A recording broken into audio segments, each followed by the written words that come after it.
सभी मित्रों को, सभी भाई बहनों को मेरा नमस्कार। जय सिया राम, जय हनुमान। मित्रों, प्रतिदिन की भांति मैं आज फिर कवि के साथ कॉफ़ी के पटल पर उपस्थित हूँ और आज मैं आपको एक सत्य कथा सुना रहा हूँ जो कि मेरे स्वयं के साथ घटी है और मैं स्वयं उसका साक्षी हूँ। मित्रों, एक सज्जन थे, उनके पेट में बहुत दर्द हुआ करता था।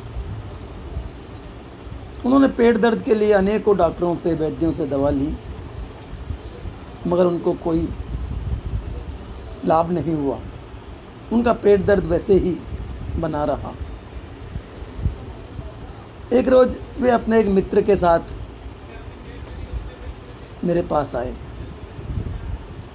उनके मित्र ने मुझसे पहले इलाज करा चुके थे, लिया था और वे ठीक हो गए थे। इसलिए बड़े विश्वास के साथ उनके मित्र उनको मेरे पास लेकर के आए। मैंने उनका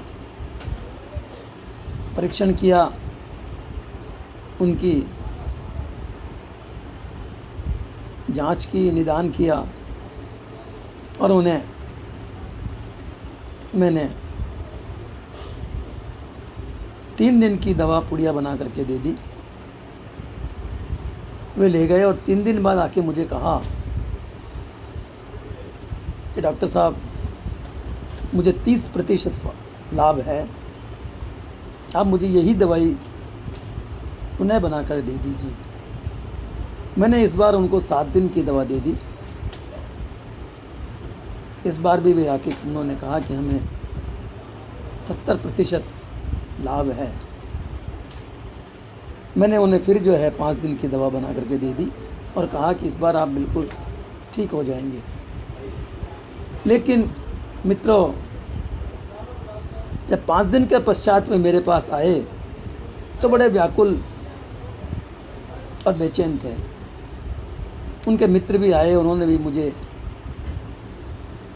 उलाहना देते हुए कहा कि डॉक्टर साहब, इस बार आपने कौन सी दवा दे दी? इनका दर्द तो कम होने की बजाय और ज़्यादा बढ़ गया। मैंने उन्हें समझाया, भैया दवा वही दी है जो मैं हमेशा से दे रहा हूँ। दर्द यदि इनका बढ़ गया है तो देखते हैं क्या कारण है। मैंने उनका निदान किया, उन्हें देखा और उन्होंने अब तक जितनी भी दवा खा ली थी उन सब का मुझे ब्यौरा वो पहले ही दे चुके थे। अतः मैं समझ गया कि इनको दवा से ठीक होने वाला नहीं है, कोई और ही कारण है। तो मैंने उनको कहा कि ठीक है, आपकी दवा समाप्त हो गई है, अब आप ऐसा कीजिए कि सायंकाल जब मेरा दवा खाना बंद हो उसके 15 मिनट पहले आ जाइए और अकेले आइएगा, किसी को साथ न लेकर के आइएगा। उन्होंने ऐसा ही किया। सायंकाल मेरे पास आए, आकर के बैठ गए। मैंने उनसे बातें की, बातें करता रहा। धीरे धीरे मैंने उनसे मित्रवत व्यवहार किया तो उन्होंने अपने मन की बात भी मुझे बता दी। वो मेरे पास प्रतिदिन आने लगे और बहुत देर तक बैठते, बातें करते।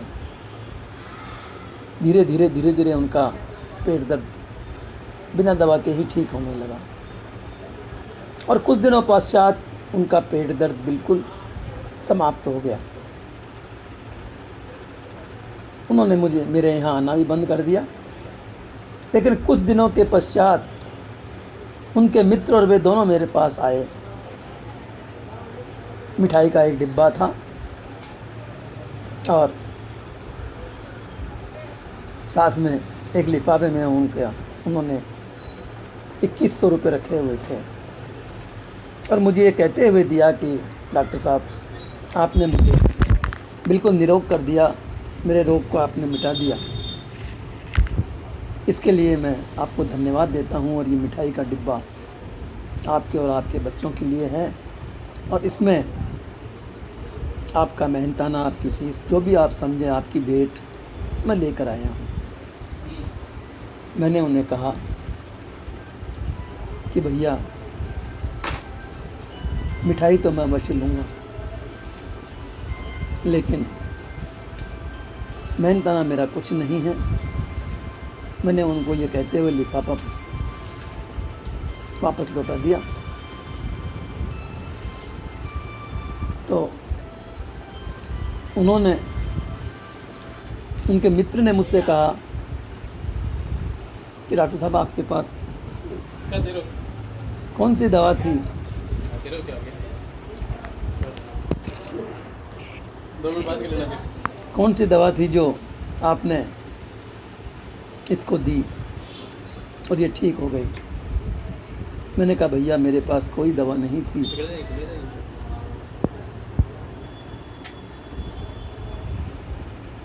आपके मित्र को तो दवा की आवश्यकता ही नहीं थी। आपके मित्र केवल क्रोध से ग्रसित थे और इन्हें क्रोध के कारण ही इनके पेट में दर्द हुआ करता था। उनका ये कैसे हो सकता है, क्रोध का पेट से क्या संबंध है। तो मैंने उन्हें बताया कि हमारे आयुर्वेद में लिखा है कि क्रोध से पित्त पैदा होता है, और पित्त से पेट दर्द, सर दर्द, बदन दर्द कुछ भी हो सकता है। हमारे आयुर्वेद में माधव निदान एक बहुत उत्तम पुस्तक है, जिससे रोग का निदान हो जाता है। उसी में लिखा है, क्रोधात शब्द आता है। क्रोधात शब्द का अर्थ होता है कि क्रोध से पित्त बढ़ता है, और पित्त जब बढ़ता है तो क्रोध से पित्त की बढ़ोतरी होती है। जब क्रोध आता है तो पित्त बढ़ जाया करता है।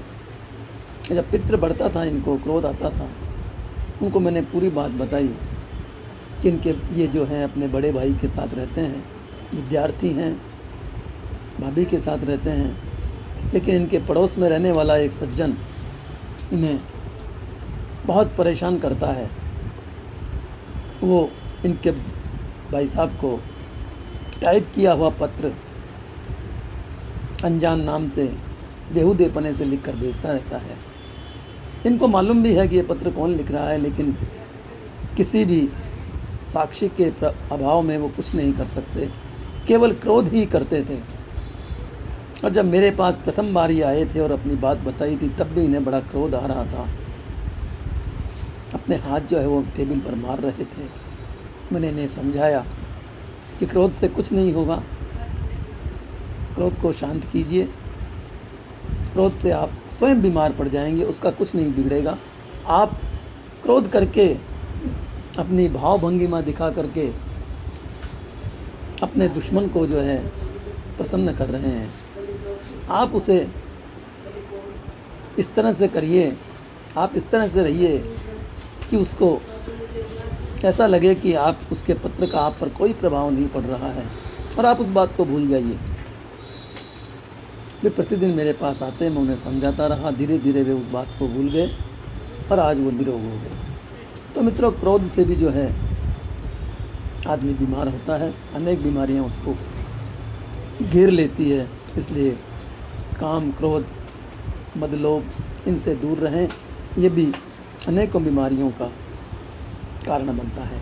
नमस्कार, जय सिया राम, जय हनुमान, जय भारत, जय हिंद।